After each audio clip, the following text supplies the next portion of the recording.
नमस्ते। मैं doctor lieutenant colonel Sunaina सूद, मनोचिकित्सक। तो मैंने सोचा कि आज मैं आपको पेरेंटिंग स्किल्स के बारे में बताती हूँ। पेरेंटिंग, हाँ, ये भी कोई स्किल है। हाँ, डेफ़िनेटली। आप जानते हैं कि एज़ अ पेरेंट्स, माता-पिता बन के अपनी ज़िम्मेदारी निभाना बहुत ही महत्वपूर्ण है और डेफ़िनेटली इसमें स्किल्स की भी बहुत ज़रूरत है। अब अगर मेरी जनरेशन से, यानी कि मेरे साथ की जो जनरेशन है, उससे अगर एक जनरेशन ऊपर उनसे हम इस बारे में बात करेंगे तो वो बोलेंगे कि अरे, पेरेंटिंग इसके लिए इतना सोचने की क्या ज़रूरत है, बच्चे तो अपने आप घरों में पल जाते हैं।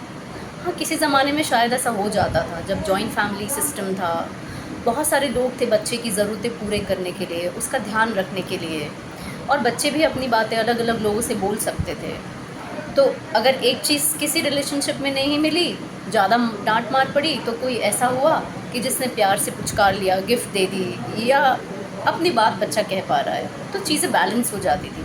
पर आजकल के ज़माने में जहाँ न्यूक्लियर फैमिलीज़ का ट्रेंड है, यानी कि जो पेरेंट्स हैं वो अपने बच्चों को लेके अपने मम्मी पापा से अलग रह रहे हैं, और भी बड़ी फैमिलीज़ जैसे होती थी वो तो है ही नहीं, अलग न्यूक्लियर फैमिलीज़ में रह रहे हैं। तो फिर बच्चे की ज़रूरतें पूरे करने वाले तो पेरेंट्स ही हो गए ना, हर तरीके की ज़रूरत, उनका ध्यान रखने वाले भी, उनको समझाने वाले भी। तो पेरेंटिंग स्किल इसलिए बहुत इम्पॉर्टेंट हो गई है अभी। और जैसे कि हम सब लोग जानते हैं कि आजकल बच्चों में मानसिक तनाव, गुस्सा, रेजिलियंस की कमी, मानसिक रोग बहुत ज़्यादा बढ़ रहे हैं। तो जब ऐसा हमारा जो ज़माना है जो तेज़ी से इस तरफ को बढ़ रहा है कि हमारा जो यूथ है, जो हमारे चिल्ड्रन हैं, वो बहुत ज़्यादा अफेक्टेड हो रहे हैं, तो कहीं ना कहीं हमको पेरेंटिंग के बारे में, पेरेंटिंग स्किल्स के बारे में जानना बहुत ज़रूरी हो जाता है। तो आखिर ये पेरेंटिंग स्किल्स हैं क्या? मतलब वही जो पेरेंट्स यूज़ करें अपने बच्चों को पालने पोसने में। तो क्या एक कोई ऐसा पेरेंटिंग स्किल है जो हम फॉलो करके मतलब जस्टिस कर सकते हैं अपनी पेरेंटिंग के साथ? अम, सही मायने में नहीं। एक्चुअली 4 किस्म के पेरेंटिंग स्किल्स होते हैं, जिसमें अथॉरिटेरियन, अथॉरिटेटिव, परमिसिव और अनइन्वॉल्व्ड टाइप्स आती हैं। एक जो बैलेंस पेरेंटिंग है, वो सबका थोड़ा थोड़ा हिस्सा लेके बैलेंस करके चलने से एक बैलेंस्ड पेरेंटिंग होती है, और उससे आपका जो बच्चा है, जो ऑफस्प्रिंग है आपका, वो बहुत हद तक बहुत सही निकलता है। लेकिन अब हमको सारी चीज़ें समझनी पड़ेंगी जिससे कि हम अपनी पेरेंटिंग में उसको शामिल कर सकें। तो अगर हम अथॉरिटेरियन पेरेंटिंग स्किल की बात करें, तो जो ऐसे पेरेंट्स होते हैं वो बहुत स्ट्रिक्ट होते हैं। वो बच्चों को रूल्स बता देते हैं कि नहीं, आपको ऐसे ऐसे फॉलो करना है, और बच्चों से डिस्कशन नहीं होता कि क्यों फॉलो करना है, लेकिन फॉलो करना है। और अगर बच्चों ने वो नहीं किया तो उनको पनिशमेंट दी जाती है। ऐसे जो बच्चे होते हैं वो बाहर सोशली बाहर जो है, उनके घर में कोई आया या वो कहीं जा रहे हैं तो बहुत ही ज़्यादा वेल बिहेव्ड दिखते हैं, शाय दिखते हैं। लेकिन ऐसे बच्चों के मन में अक्सर बहुत अग्रेशन, गुस्सा पैदा हो जाता है।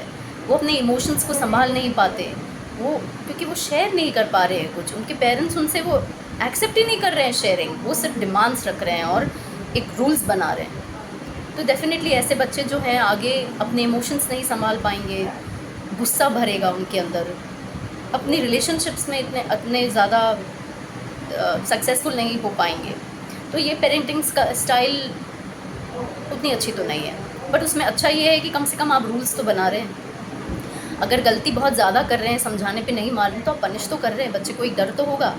बच्चे को डराने की ज़रूरत नहीं है, लेकिन वाकई में अगर आपके समझाने पे बच्चा नहीं समझ रहा है तो शायद कभी कभी पनिशमेंट देना भी ज़रूरी होता है। वो भी एक नेगेटिव मीन जो आपकी जो लर्निंग थ्योरीज़ है उसका एक पार्ट है। ओके, तो ये हो गया आपका अथॉरिटेटिव। अब दूसरा जो स्किल है वो है पहला वाला अथॉरिटेरियन था, अब जो हम बात करेंगे वो है अथॉरिटेटिव। तो इसमें इस टाइप की पेरेंटिंग स्किल में जो पेरेंट्स होते हैं वो बच्चों को बहुत नर्चरिंग होते हैं, वार्मथ भी होती है उसमें, गुड इनफ उनमें वार्मथ होती है, लेकिन नर्चरिंग होते हैं। वो अपनी रूल्स तो बताते हैं, लेकिन उनको बच्चों को समझाते हैं कि ऐसा करना है तो आखिर ऐसा क्यों करना है। और अगर बच्चों को ये बात समझ में नहीं आती है, क्योंकि हमारे जो आजकल के बच्चे हैं वो बहुत ज़्यादा अवेयर हैं, इन्फॉर्म्ड हैं, हमारे टाइप के ज़माने के नहीं हैं वो, कि हमें तो पता ही नहीं होता था।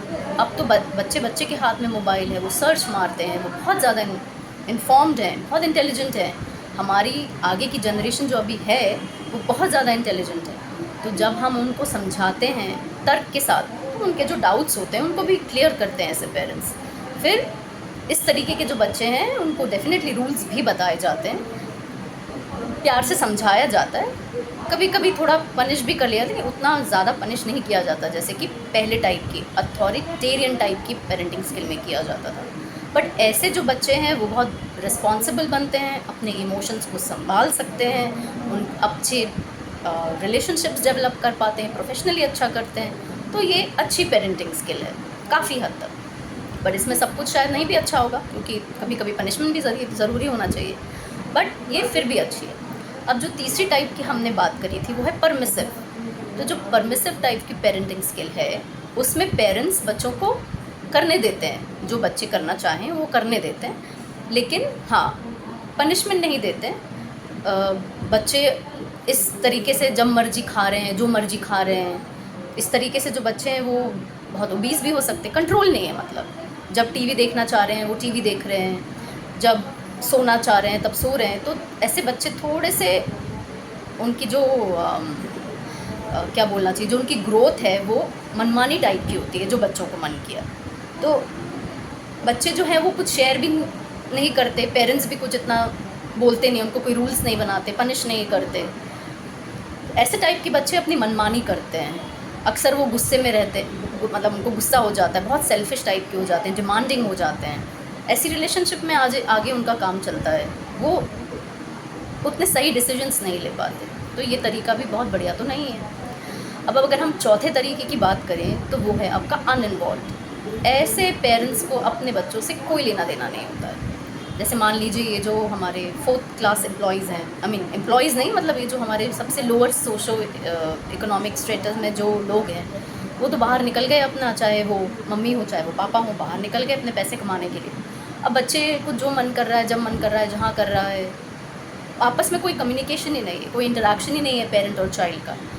ज़रूरतें पूरी हो रही हैं, कभी घर से हो रही हैं, कभी वो बाहर कर लेते हैं। तो जो ऐसे बच्चे हैं वो रेजिलिएंट तो होते हैं, क्योंकि वो खुद हाथ पैर मार के जीवन में आगे बढ़ते हैं, अपने डिसीजंस भी ले पाते हैं, लेकिन इमोशनली बहुत ज़्यादा अक्सर सफ़र करते हैं। वो इमोशंस अपने शेयर नहीं कर पाते, वो उनके ऊपर कोई गाइडेंस नहीं रहती है, तो उनको पता नहीं होता है क्या सही है, क्या ज़्यादा क्या सही है, क्या गलत है।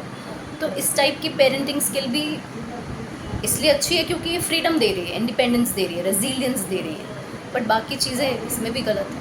तो डेफिनेटली फिर से हम अपने पॉइंट पे आए कि बेस्ट क्या है। बेस्ट तो बैलेंस तरीके से चलना है। अगर बैलेंस्ड चारों टाइप की पेरेंटिंग स्किल्स में थोड़ा थोड़ा अच्छा लिया जाएगा तो आपकी पेरेंटिंग स्किल बेस्ट होगी, बढ़िया होगी। तो ये तो आपको प्रैक्टिकली करके देखना पड़ेगा, समझना पड़ेगा और उसको बच्चों पे लागू करना पड़ेगा। तो आखिर इतनी हम पेरेंटिंग की बात क्यों कर रहे हैं? क्योंकि जैसे हमने बात करी कि बच्चों में आजकल मानसिक रोग बहुत ज़्यादा हो रहे हैं। तो डेफिनेटली एक थ्योरी होती है ना, नेचर वर्सेस नर्चर।